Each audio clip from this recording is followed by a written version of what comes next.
Coming to you live from the Business RadioX studio, it's Franchise Marketing Radio, brought to you by IDS, an award-winning digital marketing agency that delivers integrated marketing solutions for franchisors, franchisees, and franchise development teams. Learn why over 75 brands depend on IDS's team of dedicated marketers and client service professionals to deliver a strong ROI on their marketing investment. Go to idsfranchisemarketing.com for a complimentary digital audit and consultation. Hi, everybody. Welcome back to Franchise Marketing Radio. I'm your host, Rob Ganley, and it's great to have you back today. I have a great guest with me. I've talked to this brand before. I have the utmost respect for them. Today, we get the honor to speak with Tony Dipietro. He's the Vice President of Emerging Market Development at BIGGBY Coffee. So it's great to have you here today, Tony. Welcome to the show. Hey, Rob. Thanks for having me. It's an honor. Got it. I meant what I said. This is going to be a great conversation because BIGGBY does things in a very cool and unique way. So they're master marketers, but they're helping the world at the same time. And I love that. I love that approach. So with further ado, tell me a little bit about yourself, Tony. I know you've been with the brand a while. And the brand has done some extensive growth. I think you're up over 375 locations now and a lot of growth in the last few years. Tell me about your journey with the brand and where things are headed. Yeah, so I've been with BIGGBY Coffee for over 22 years now. I started in the trenches managing stores. I was the district manager for stores in the Toledo, Ohio market. And it was an awesome way to cut my teeth, right? Learning how to run a coffee shop. Right. That was the most important. I did that for about 4 years, and it was so much fun building relationships with the customer as well as building relationships with the staff. And not only was I a district manager, I also managed 2 stores day to day too. So open the stores, work the line till noon. Awesome. It was so much fun. Parlayed that experience into, I was director of operations for about 8 years. And at that point, it was helping get new stores open. It was working with our current franchise owners at that time. So again, building relationships with people who were our franchisees, which these people are incredible. You know, our success is because of their success. And it's fantastic. Then I moved it over into the development world where I've worn many hats over there. But again, another chance to build relationships. And now with new prospects who are thinking about joining BIGGBY Nation. And I love it. Loved every minute of it. When I started, we had stores open. Currently, to update your numbers, we have 386 open. We just had another one open this week. Awesome. Been a great I can't keep up. It's moving a little. It's kind of like AI. It's moving too fast. You're changing too quick. But no, I love that because like the whole 360-degree, like I always say this almost every show. Whenever I'm interviewing people, I'm like, I feel like I'm talking to people that, you know, the amount of knowledge you have, subject domain knowledge specifically about franchising and about the business model you're in is off the charts. Like you have every angle of it. You've worked it from different angles. And 22 years worth. So, you know, it's always nice to have you. And I always encourage people to reach out.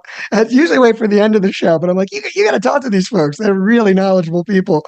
And if you just talk to them for 15 minutes, you'll know more about franchising and running a business than you probably meet anyone really. So, but anyway, just hearing all those angles made me think of that. And of course, wearing different hats. But you did key in on relationships. And you said something, you said nation. You said the BIGGBY Nation. And I'm sorry, but when you say something like that, it tells me there's something special about your brand. And I know that about football teams. I know that about when we say nation, like the Steeler Nation, I'm a Steeler fan. You know, it's an endearing, it's like you're proud to be part of it, right? The brand means something. For me, that brand means something. And it's the values, it's what's behind it, right? It's the product too, of course, but it's the other stuff. And I feel like that's important. Can you tell me a little bit about that foundation of branding and values and how that has played into growing this nation rabid of fans and franchisees that love you? I'm going to answer that question, but I just want to say something before we move on to that. Yes, I've been with BIGGBY Coffee for 22 years, but my goal is to learn something new each and every day. From our franchise owners, the prospects, the people within our organization who might only have been there for a month. Our belief, this comes down from Bob and Mike, our co-founders, co-CEOs, that if you have to be learning, you have to be growing each and every day. In my opinion, if you know everything, it's time to move on. So that I wanted to say that. And now moving on to your question. Can I inject? Let me inject. I wanted to say, you had to do it. That is exactly the kind of people. The smartest people in the world are also humble. I don't think you can learn if you're not open-minded to learning. And that has been my career, is constant learning. But I love that, because that is exactly the key. I hear that over and over again. That's a key. And that's a key for franchisees too, right? To come in. But sorry I just had to pivot off that. It was a good comment. I appreciate that. I really do. Oh, I'll give a little plug, because I completed the CFE program through the IFA about a year ago, and it was an awesome experience too. Yeah. So I learned a lot. There you go. Beautiful. So let's dive into the culture again. So like we were just talking about, like you said, nation, and I really feel like that's a confident, endearing reference to everybody in your ecosystem. And I think that means a lot. Tell me about the brand. Tell us about how you built that and how that's now helping you today with the brand, the expansion. Great question. I would start at, I think traditionally most people look at who's in current franchising, look at the relationship between the franchisor and the franchisee only, right?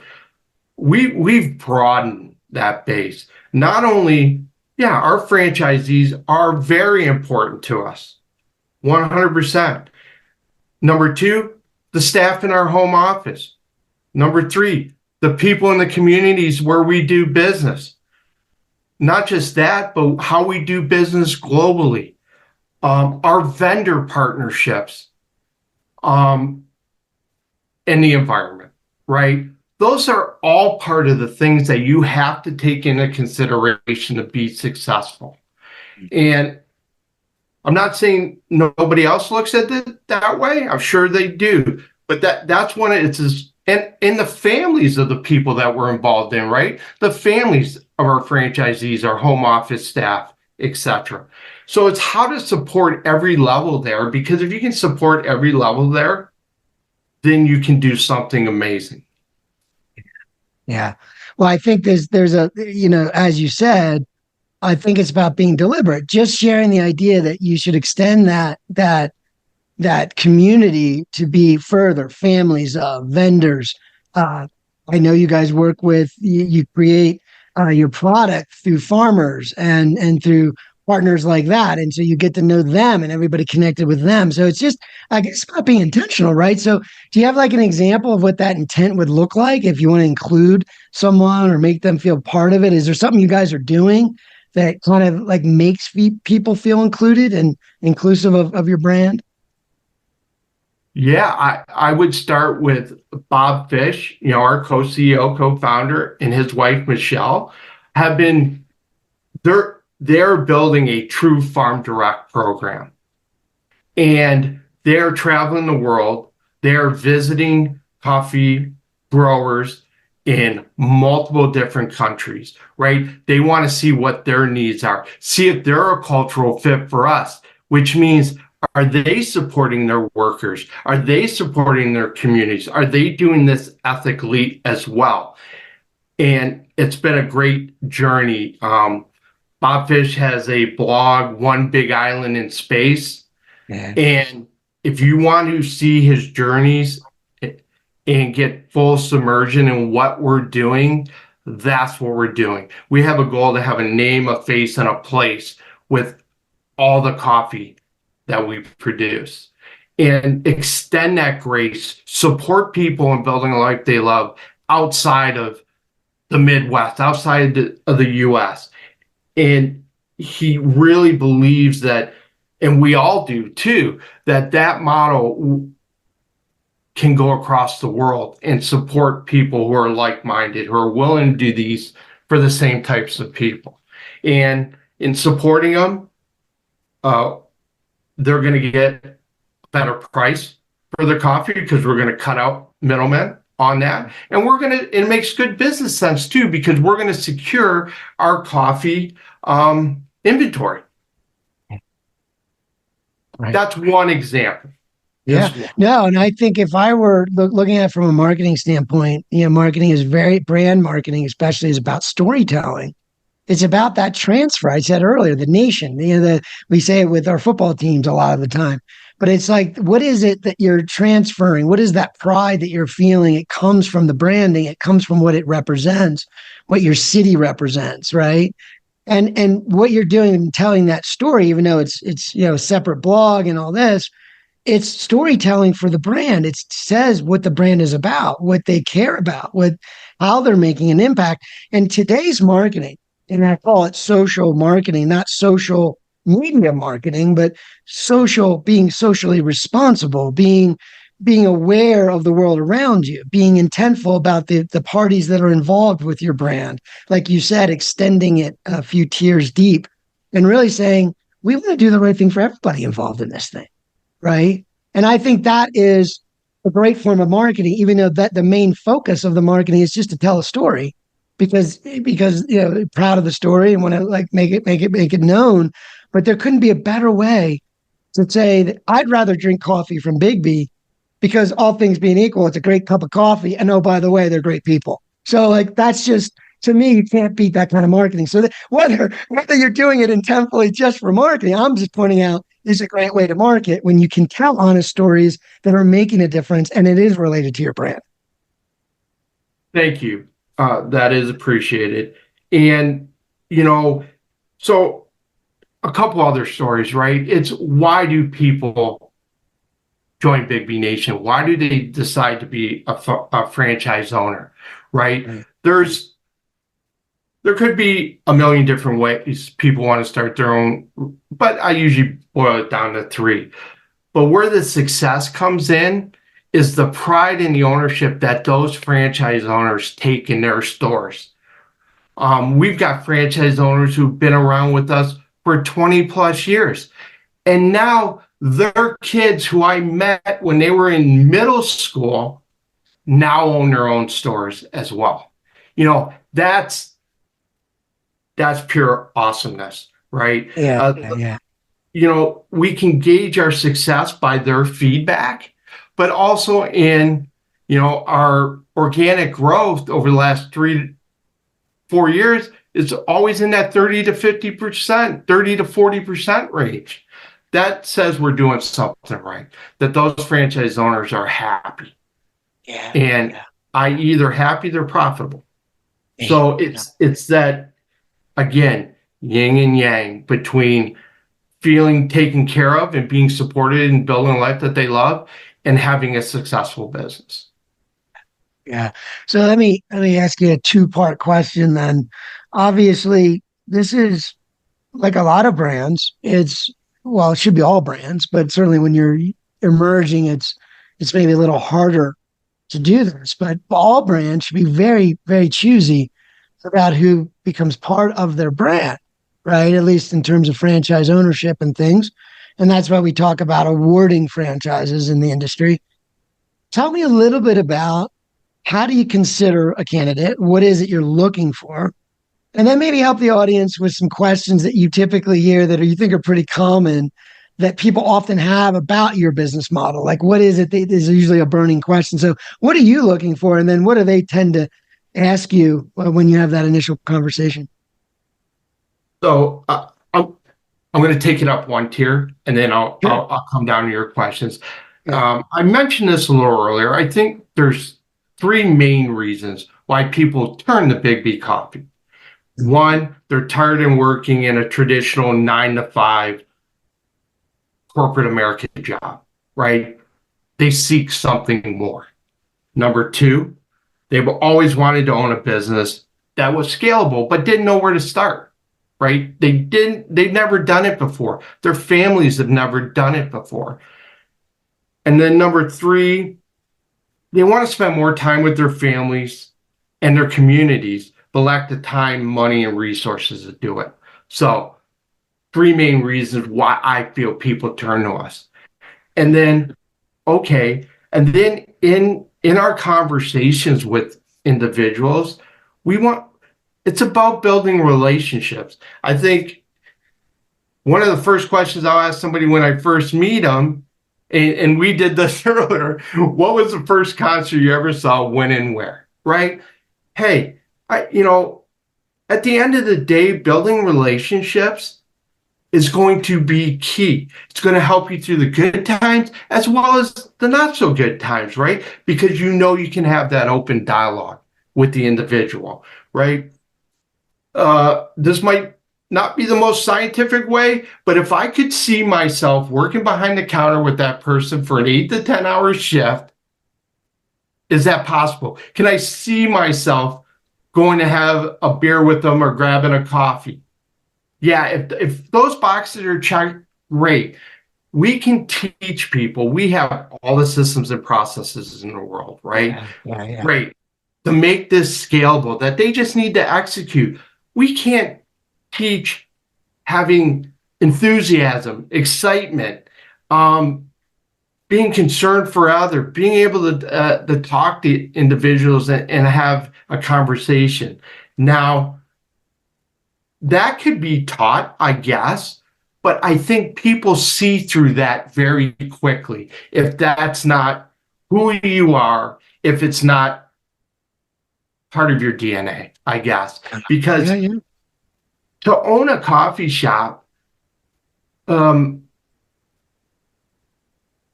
have to be able, I believe the hardest part is to build those relationships with each and every customer that comes inside your four walls. Why? Because the coffee industry is a little different because the frequency our customers can come in at, right? We can see our customers 3, 4, 7 days a week.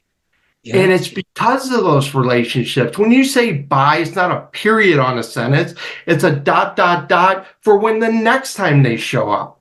And that's what's so great about our industry too. It's building those relationships. And that's what we're trying to look for in these people. People want to give back to their communities. People are going to give back to their staff.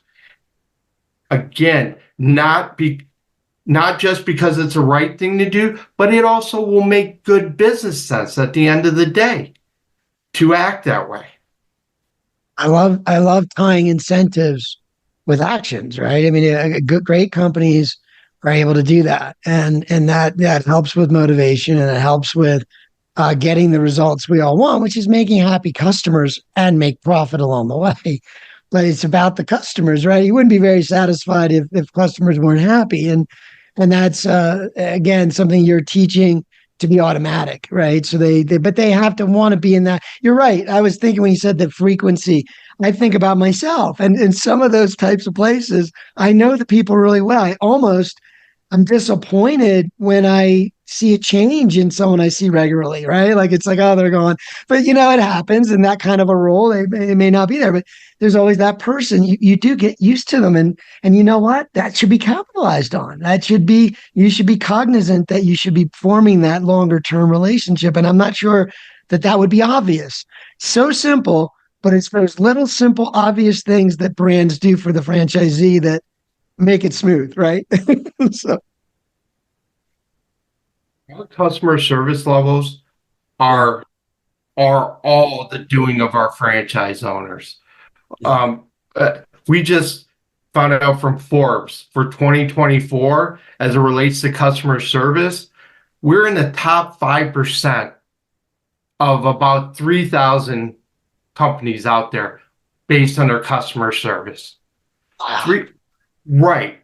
And we saw that. It's like applause to our franchise owners. They are living it. You don't get that type of respect against much bigger multinational companies unless You it's the can't. franchisees buying in, and that's part of their DNA.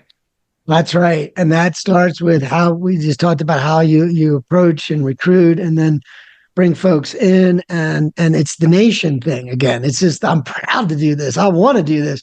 In fact, I'm going to do what they said better than they, I'm going to do what they said, but try to do it better, better, better.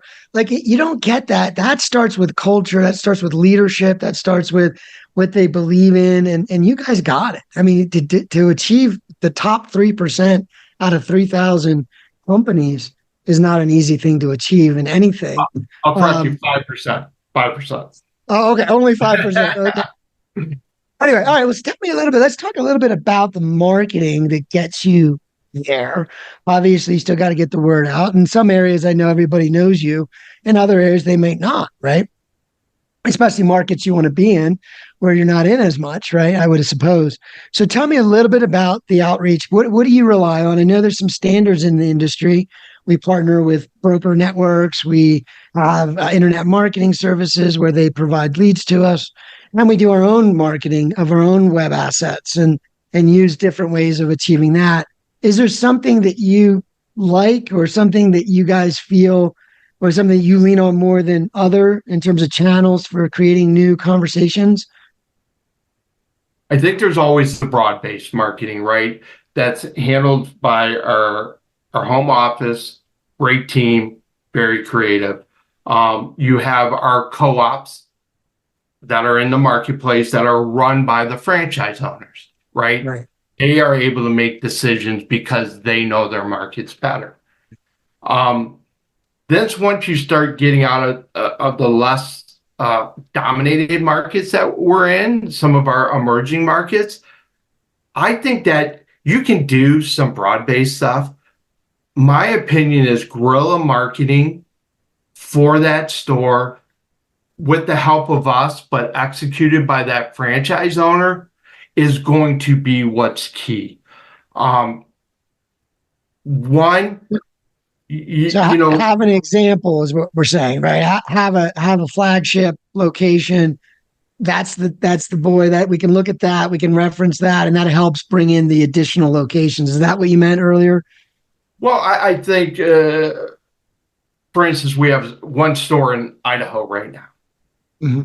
And in that marketplace, that franchise owner is the brand. They don't know BIGGBY Coffee has 100 people in a corporate office in East Lansing, Michigan, although we are all remote. But you get the gist. Yeah. His success is going to be based on, maybe I oversimplify too, comes from my operations days, but yeah. I don't think you can. You've got win your backyard, and that backyard doesn't have to be a 10-mile square radius. Doesn't even have to be a 5. It could be a 1 to 2 mile square radius. There are plenty of customers there that if you get out and engage the community, you give good customer service, you get referrals from those customers that come in, and you actually use your regular customers to help market you. And if you do that type of a job, you're going to have a successful store because the community knows you're there to help them. And there could be all kinds of sponsorships, some fundraising opportunities that we have. It's just asking the question, getting out there. And I suggest if you do a good job at guerrilla marketing at your store, you could run for mayor at any town that you're in and win, right? Because that's what it's about. When you're inside your 4 walls, we have a system process for how to ring up a drink, how to make a drink, how to clean a store, how to open a store. There's no real creativity needed there. Just follow the system, which will allow you to be scalable because now the staff knows exactly how to do it because they're following those same systems. But every entrepreneur has that creative side that they're itching to scratch, right? And use that creativity on how to build relationships with the customers coming in your 4 walls, and then how to build relationships outside your 4 walls. Use all the creativity in the world. What's important to you? I'm a big sports guy. I always I coached and did sponsorships and helped those, but that's just me. Somebody else could have the fine and performing arts. Somebody could have their churches, etc. Yeah, and I know Big B checks all the boxes when it comes to, internet and being present online, and for whatever needs. There's a part of that might be for people to discover they aren't familiar with an area, to discover that there's coffee nearby, and so there's a little of that, I'm sure. But what's awesome about these kinds of business models is what you're saying, and it is all connected to what we said earlier about being part of something. But when you're part of something, it's like you want to be the mayor. You want to get out there and say, this is my contribution. I'm over here. Come on in. Let me be a part of what you're doing. You be a part of mine. I think that for those folks that are in local markets that gravitate towards that, you can't lose, right? Good product, word of mouth, it expands from there. You're physically present. People drive by. So in the offline world, that never stopped working. The digital world came along, gave us other ways to reach eyeballs. And certainly you got to check the boxes, of course, here and there. But I love that you're not tied to that, though. There are some models that if without Google, they would be in trouble, right? That just turned off one day. That would be a problem for their business model. And I don't think that's a good thing for any model, to be relying on one channel or even just a small number versus really many legs to the stool when you think of a community, right? Lots of business owners, lots of things going on. It's really a very robust way to grow. I'm sure you would agree. Yeah. And I think even with social media, if you just from a very generic standpoint, you post a picture of a drink that our art department created on your Facebook page, you're going to get a couple likes. You post a picture of you involved in your community or of your staff having fun. That's where you get the likes. The consumers tell us they want to support, not just you got a good quality beverage, but they want to support that local franchise owner who lives and plays in that marketplace. Yes. So digital marketing is complemented. So when we think of social marketing in that sense, social media marketing, it really is a small geographic space that you're thinking of, but digitally they should all be touched and it should be an extension. So they're coming in regularly. You're always interacting, which is key to building those relationships, but then you extend it with the device, right? So you got Facebook and other things. But you're right. What people are going to respond to when you're communicating over those channels is back to that human element, back to that, that relationship part. Like, oh, so-and-so company, or you're partnered with them, or you're doing good for kids. Thank you. Or the Little League team, or the whatever it might be. But that's what people like to see over the social channels. If anything, really, that's what they respond to. So that's brilliant. That's it. And you got to track what you're doing, right? And there is no silver bullet. Do this one thing, you'll be successful. You're trying different things. You're tracking how they're performing. You're adapting. You're making changes. And then, you want to what? Maybe you just go do something a little goofy. Yeah, I'm going to try this. Let's just see what happens, right? And not that you're going to, especially the guerrilla marketing portion of it, doesn't usually mean you're going to spend a lot of money to try it. It's going to consume some of your time. But so the payoff's big. And if it doesn't work, great. You learned something. Yeah. You learned what didn't work. And then that's right. That the next time. That's a good list to have, isn't it? That's a great list to have. I wish I had it when I was 20. Here you go. Here's the list. What doesn't work? But anyway, no, that's brilliant. So tell me, before we wrap up today, I wanted to just key in a little bit about emerging markets, right? I know you're keying in on that a little bit.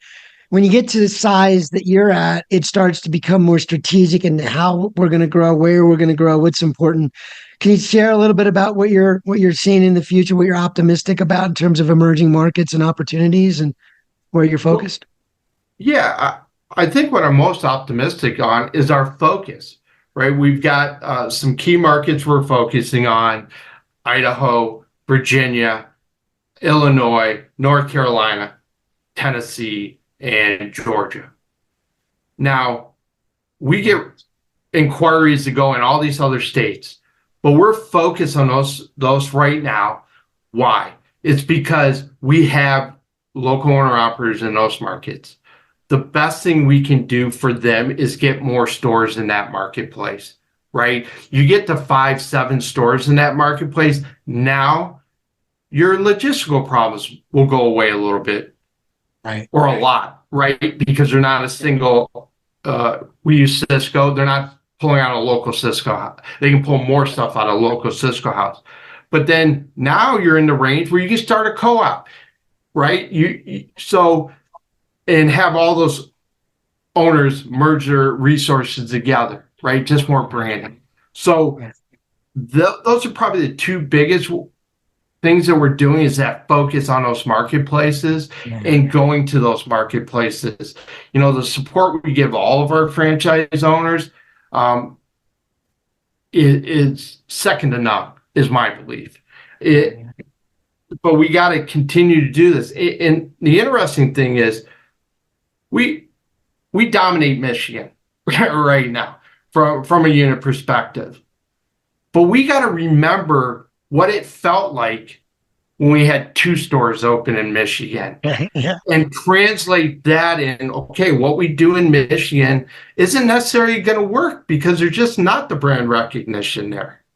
And doing things, maybe going back to our roots, our basics, and that type of stuff to help that owner operator be successful in those marketplaces.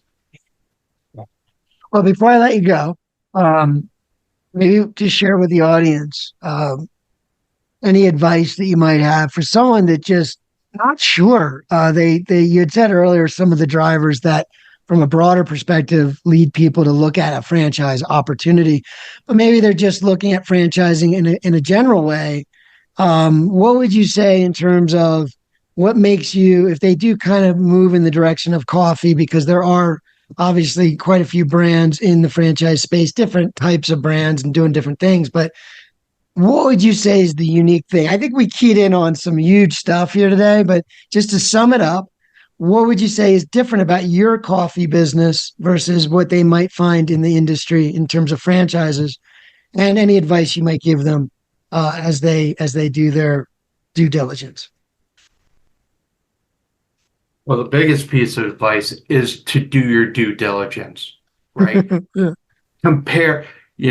Compare brands against brands. Get their FDDs. We give our FDD out to anybody who asks, pretty much, right?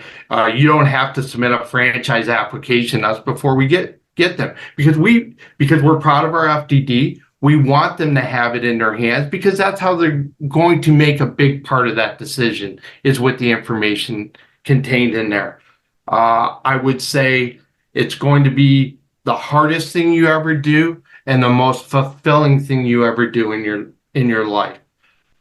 It's not going to be easy. I guess it's 2.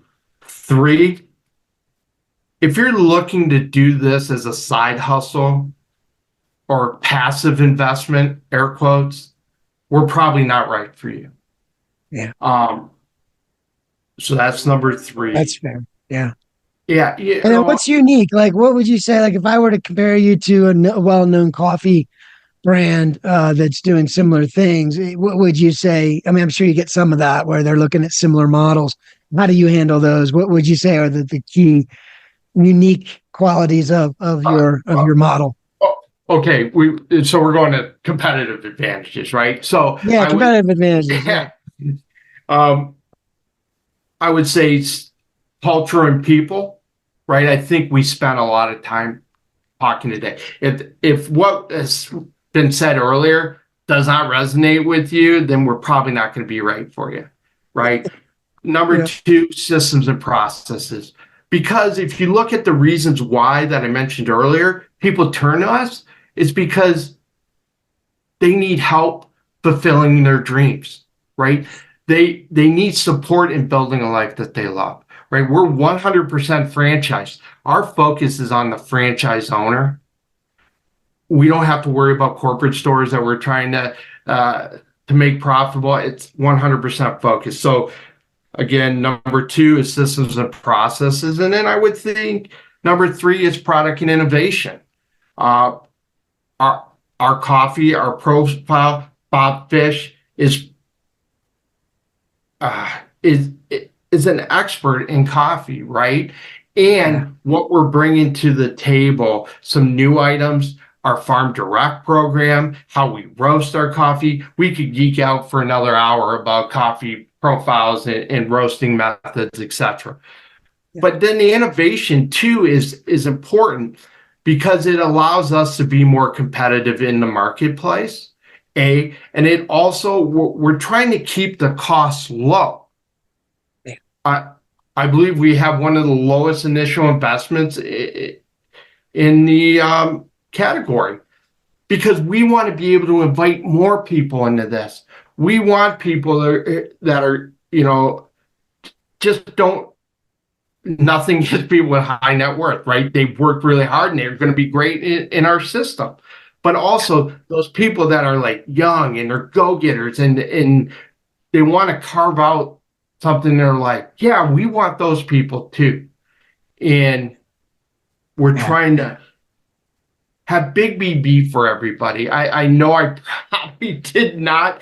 I gave you our three competitive advantages to recap: culture and people, systems and processes, product and innovation.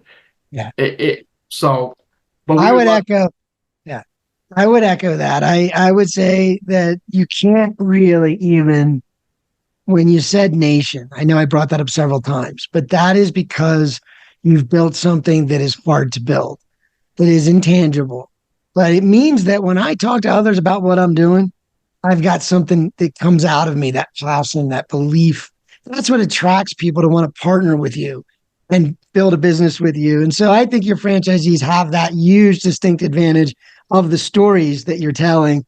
And of course, they wouldn't be there if they didn't believe themselves. So that, to me, that'll take anyone as far as you need to take it. Really, it's about belief in a brand and what you're doing every day. That translates, right? And everybody you're interacting with, your employees, your partners, your community, everybody. So, and your clients, of course, your customers. So anyway, I appreciate that. You nailed it. Like I said, I have the utmost respect for the brand. What's the best way for someone to reach out since we're on audio here? Is there a number or just an easy website to remember if they're interested in the franchise opportunity? BIGGBYFranchising.com. Got it. BIGGBYFranchising.com. So they will reach out, and I encourage you to get my cell phone number if anybody wants it. It's 517. You can drop it if you want. Yeah, go ahead. 517-388-1420. Love to talk to you if you have any questions, feedback, suggestions. Love to hear from you. I always look at it as the reward for listening to the end of the show. And I think, as I said to many, I said it earlier, that people need to take advantage of these opportunities to interact because you may not know where you're headed yet. But if you want to start a business and get into business for yourself, this is a place to start. So I would encourage you to reach out to Tony. He's there for you. He'd be happy to talk to you. So there you go. I appreciate your time today, Tony. Thank you to the audience for tuning in, and hope to have you on the show again in the future. Thank you so much. I appreciate your time and anybody who is listening, their time as well. Thank you. You got it.